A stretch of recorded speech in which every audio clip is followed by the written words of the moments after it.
everyone, and welcome. Today, we're going to dive into the heart of Islamic mysticism, Sufism. It's a path that has fascinated people for centuries, and we're going to break down its core ideas, its history, and its really profound goal.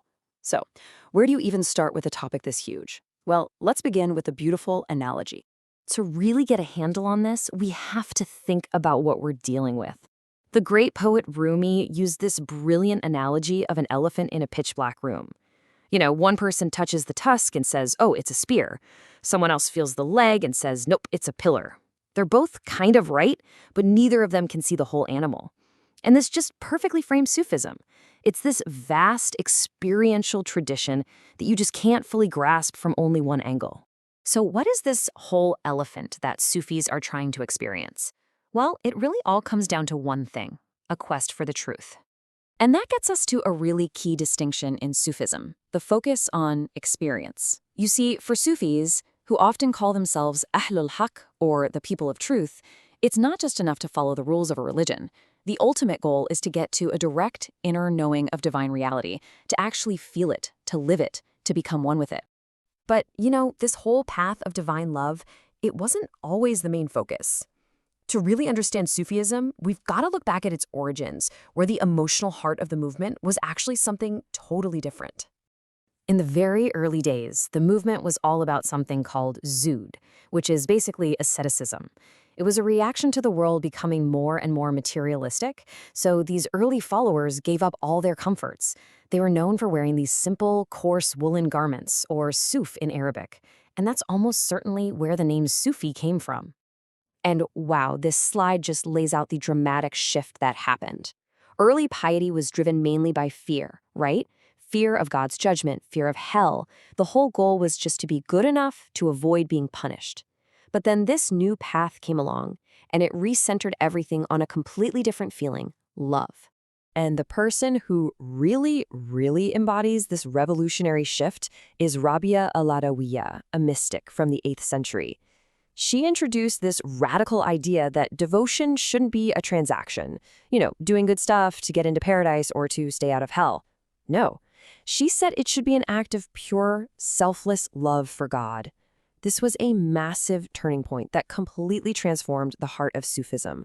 So, with this new focus on love and direct knowing, Sufis started to develop a systematic path for spiritual transformation. And this path revolves around 3 core concepts that we're going to unpack right now. Okay, first up, we have Fena. Now, it's often translated as annihilation, but we're not talking about physical death here. It's the annihilation of the false self, the ego.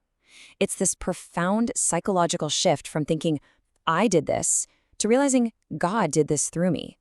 That ego, which is seen as a veil separating us from the truth, just starts to dissolve. But you don't just stay dissolved in nothingness. The next stage is bika, which means to abide. There's this great Sufi analogy that calls it the soberness after intoxication. See, it's not about being lost forever. It's about becoming stable again, living in a permanent state with a constant awareness of the divine, reestablished in a higher reality. And what does this new state of being bring you? Marifat. This isn't just knowledge or ilim, which is something you can get from a book. Marifat is a deep, experiential heart knowing. It's a direct perception of truth that you can only live, not just learn about. It's the ultimate goal of the whole quest. So here's the crucial part. These 3 things form a clear path. First, Fena, the false self dissolves.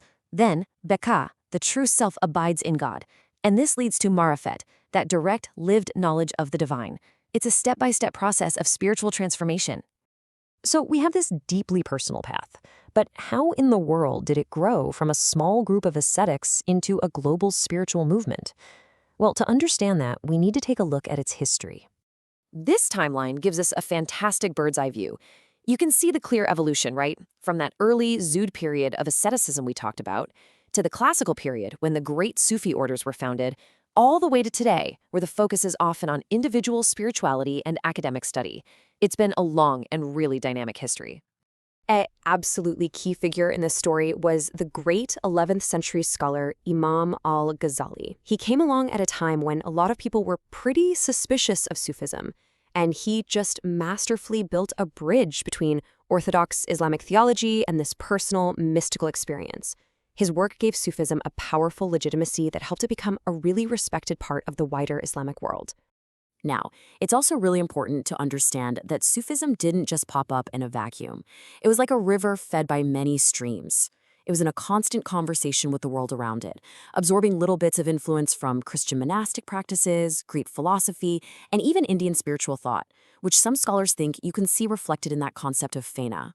But, and this is a critical point, even though it's soaked up some outside influences, Sufis have always said that the core of their practice is rooted firmly in Islam's primary holy text, the Quran.